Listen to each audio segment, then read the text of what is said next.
आपने LIC IPO की बात करी तो यहीं पर मैं सवाल भी पूछ लेता हूँ। कल भी काफी सारे लोग सवाल पूछ रहे थे क्या करें, अब मूड माहौल बदलेगा, एप्लीकेशन विड्रॉ कर लें। पहले दिन का सब्सक्रिप्शन फिगर सर इतनी बड़ी IPO की 67%, वो भी 5 दिन जो चलने वाली है। बहुत अच्छा सवाल है, बहुत अच्छा सवाल है। और आपका भी और उन लोगों का भी जो कल के फॉल के बाद वापस रिव्यू कर रहे हैं, विचार कर रहे हैं कि LIC के IPO में आप पैसा लगाए या न लगाएं। तो जो लोग ये सोचते हैं कल की एक दिन की गिरावट से उन्हें अगर सोच विचार करना पड़े या ये सोचना पड़े कि मैं पैसा लगाऊं ना लगाऊं या मैं अपनी एप्लीकेशन विड्रॉ कर लूं, तो उनके लिए राय साफ साफ है कि हाँ, आप ऐसा कर ही लीजिए।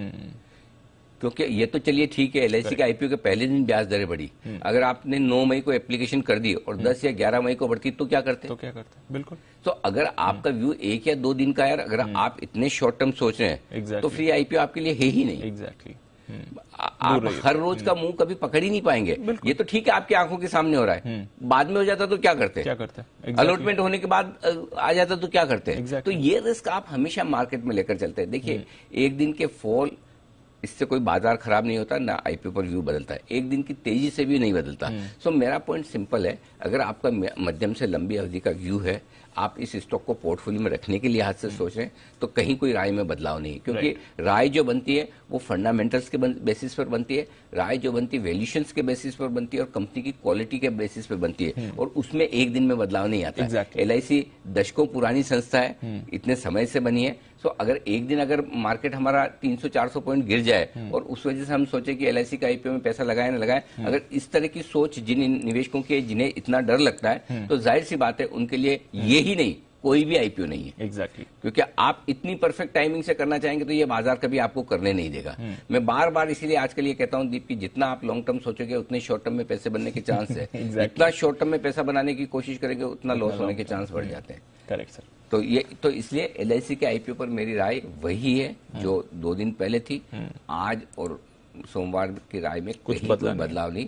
जी हाँ, और फिर भी बाजार के बदलते हुए मूड माहौल में अगर आपको डर लगता है तो आपका कॉल है।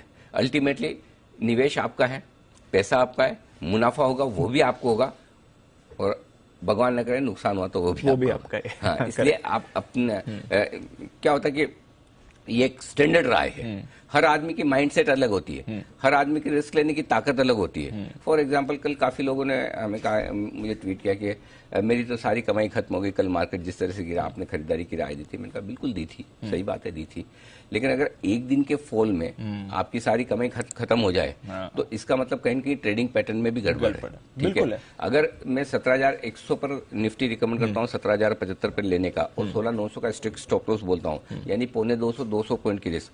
अगर 200 पॉइंट की रिस्क में 200 पॉइंट के फॉल को अगर हम नहीं पचा सकते या नहीं उसको बर्दाश्त कर सकते, तो फिर ऐसे मार्केट में ट्रेड करने में बहुत मुश्किल है, और उसमें नुकसान आगे भी होगा आगे भी होगा। इसलिए क्योंकि कुछ चीजें ऐसी जो न हमें कल शक्तिकांत दास साहब रेट बढ़ाएंगे और इस तरह से मार्केट गिरेगा ये पता था, और नहीं कल 3:30 बजे किसी को ये पता था कि आज डाउ 1000 पॉइंट ऊपर बंद नहीं पता था, बिल्कुल नहीं। हालांकि हमने 3:30 बजे ये जरूर कहा कि आप शॉर्ट्स काटिए, ओवरसोल्ड मार्केट है, बेचने की जगह नहीं है, आप शॉर्ट काट लीजिए, बहुत एग्रेसिव ट्रेडर तो खरीदारी कीजिए, नहीं तो बेहतर है कि एक दिन जाने दीजिए। करेक्ट, ये चीजें होंगी ही, कुछ चीजें ये, और यही बाजार की खूबसूरती है। और अगर ऐसा नहीं होता दीप, तो हर आदमी दुनिया में सारे काम छोड़ के सिर्फ बाजार ही करता ना। एग्जैक्टली।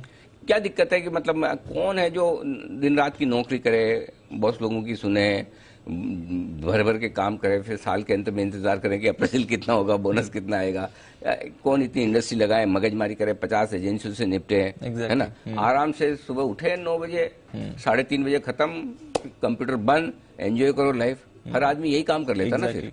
एग्जैक्टली। अगर पैसा बनाना इतना ही आसान है और बाजार को प्रेडिक्ट करना इतना ही 100% परफेक्ट है, तो इसलिए ये इवेंट वाली रिस्क हमेशा रहेगी इस मार्केट में, और इसको मैं क्या कोई भी नहीं इसको प्रेडिक्ट कर पाएगा। ये रिस्क हमेशा रहेगी।